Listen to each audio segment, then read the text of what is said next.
প্রথম আলোর অডিও সংবাদে স্বাগত। শামসুজ্জোহা জানিয়ে দিচ্ছি দিনের প্রধান খবরগুলো। বাংলাদেশের আগামী জাতীয় নির্বাচন নিয়ে ভারতের পক্ষ থেকে নসিহত করা হয়েছে জানিয়ে পররাষ্ট্র উপদেষ্টা তৌহিদ হোসেন বলেছেন, নির্বাচন নিয়ে উপদেশ চাইছে না বাংলাদেশ। বুধবার বিকেলে পররাষ্ট্র মন্ত্রণালয়ে সাংবাদিকদের প্রশ্নের জবাবে একথা বলেন তিনি। পররাষ্ট্র উপদেষ্টা বলেন, বাংলাদেশে নির্বাচন কেমন হবে এটা নিয়ে আমরা প্রতিবেশীদের উপদেশ চাই না। এখন সামনে আমরা একটা ভালো নির্বাচনের দিকে যাচ্ছি, এই মুহূর্তে তো আমাদের নসিহত করার প্রয়োজন নেই। এর আগে সকালে দিল্লিতে বাংলাদেশের হাইকমিশনার এম রিয়াজ হামিদুল্লাহকে তলব করে ভারতের পররাষ্ট্র মন্ত্রণালয়। সেখানে কি কথা হয়েছে সে বিষয়ে প্রশ্ন করা হয়েছিল পররাষ্ট্র উপদেষ্টাকে। তৌহিদ হোসেন বলেন, সর্বশেষ যে বক্তব্য এসেছে তাতে আমাদের নসিহত করা হয়েছে, সেটার কোনো প্রয়োজন আছে বলে আমি মনে করি না। বাংলাদেশের নির্বাচন কেমন হবে এটা নিয়ে আমরা প্রতিবেশীদের উপদেশ চাই না। পররাষ্ট্র উপদেষ্টা বলেন, এই সরকার প্রথম দিন থেকেই স্পষ্টভাবে বলে আসছে যে আমরা অত্যন্ত উঁচু মানের মানুষ যেন ভোট দিতে যায় এমন পরিবেশ সৃষ্টি করতে চায়, যে পরিবেশ গত 15 বছর ছিল না। ভারত বাংলাদেশের নির্বাচন নিয়ে উপদেশ দিচ্ছে, এটাকে আমি সম্পূর্ণ অগ্রহণযোগ্য মনে করি। ভারত জানে এর আগে গত 15 বছর যে সরকার ছিল তাদের সঙ্গে ভারতের অত্যন্ত মধুর সম্পর্ক ছিল। নয়াদিল্লিতে বাংলাদেশের হাইকমিশনার এম রিয়াজ হামিদুল্লাহকে ভারতের পররাষ্ট্র মন্ত্রণালয়ে তলব করা হয়। পরে ভারতের পররাষ্ট্র মন্ত্রণালয় বলে, বাংলাদেশে ক্রমাবনতিশীল নিরাপত্তা পরিস্থিতি নিয়ে নয়াদিল্লির গভীর উদ্বেগ জানাতে বাংলাদেশের হাইকমিশনারকে তলব করা হয়। বুধবার স্থানীয় সময় দুপুর 12টার দিকে রিয়াজ হামিদুল্লাহকে ভারতীয় পররাষ্ট্র মন্ত্রণালয়ে তলব করা হয়। তাকে তলব করেন ভারতের পররাষ্ট্র মন্ত্রণালয়ের যুগ্ম সচিব বি শ্যাম।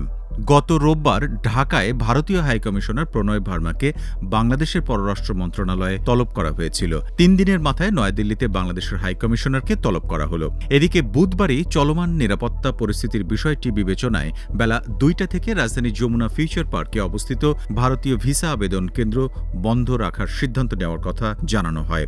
বাংলাদেশে ভারতীয় ভিসার আবেদন কেন্দ্র আইভ্যাক বুধবার তাদের ওয়েবসাইটে এক বিজ্ঞপ্তিতে এই তথ্য জানায়। ভারতের পররাষ্ট্র মন্ত্রণালয়ের বিজ্ঞপ্তিতে বলা হয়, বাংলাদেশে সাম্প্রতিক কয়েকটি ঘটনাকে কেন্দ্র করে চরমপন্থী মহল যে ভুয়া বয়ান তৈরির চেষ্টা করছে, ভারত তা সম্পূর্ণভাবে প্রত্যাখ্যান করছে। দুঃখজনকভাবে বাংলাদেশের অন্তর্বর্তী সরকার এসব ঘটনার বিষয়ে এখনও পূর্ণাঙ্গ তদন্ত করেনি কিংবা ভারতের সঙ্গে অর্থবহ কোনো তথ্য প্রমাণও বিনিময় করেনি। রাজধানী ঢাকায় ভারতীয় দূতাবাস অভিমুখী জুলাই ঐক্য নামের একটি প্ল্যাটফর্মের মিছিল আটকে দিয়েছে পুলিশ। বুধবার বিকেল 4টার দিকে রাজধানীর বাড্ডার হোসেন মার্কেট এলাকায় মিছিলটি আটকে দেয় পুলিশ মিছিল আটকে দিলে সেখানে অবস্থান নিয়ে স্লোগান দিতে থাকেন জুলাই ঐক্যের নেতাকর্মীরা। এর আগে মার্চ টু ইন্ডিয়ান হাইকমিশন কর্মসূচির অংশ হিসেবে বেলা 3টার দিকে রাজধানীর রামপুরা ব্রিজ থেকে মিছিল নিয়ে হাইকমিশনের উদ্দেশ্যে রওনা দেন জুলাই ঐক্যের নেতাকর্মীরা। এতে প্ল্যাটফর্মটির নেতাকর্মী সহ কয়েকশো শিক্ষার্থী অংশ নেন। বিএনপির ভারপ্রাপ্ত চেয়ারম্যান তারেক রহমান নিজেই জানিয়েছেন, তিনি 25 ডিসেম্বর দেশে ফিরছেন।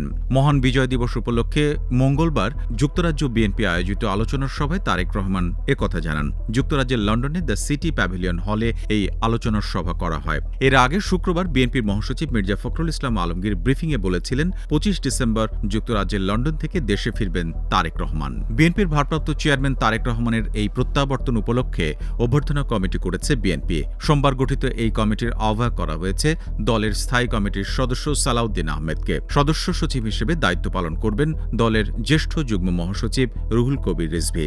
জানানো হয়েছে, অভ্যর্থনা কমিটিতে বিএনপির 10 বিভাগীয় সাংগঠনিক সম্পাদক, অঙ্গ সংগঠনের সভাপতি ও সাধারণ সম্পাদক এবং ঢাকা মহানগর উত্তর ও দক্ষিণ কমিটির আহ্বায়ক ও সদস্য সচিবেরা সদস্য হিসেবে রয়েছেন।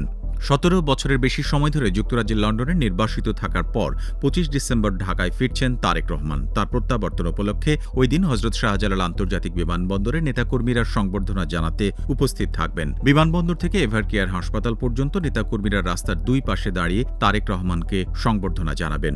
এদিকে ঢাকায় আসার পর তারেক রহমান গুলশান এভিনিউর 196 নম্বর বাসায় উঠবেন। এ বাসার পাশেই ফিরোজায় বিএনপি চেয়ারপারসন খালেদা জিয়া কয়েক বছর ধরে আছেন। এই ছিল এখনকার মতো প্রথম আলোর অডিও সংবাদ। শুনুন আমাদের ইউটিউব চ্যানেল, ফেসবুক পেজ এবং প্রথমআলো.com-এ।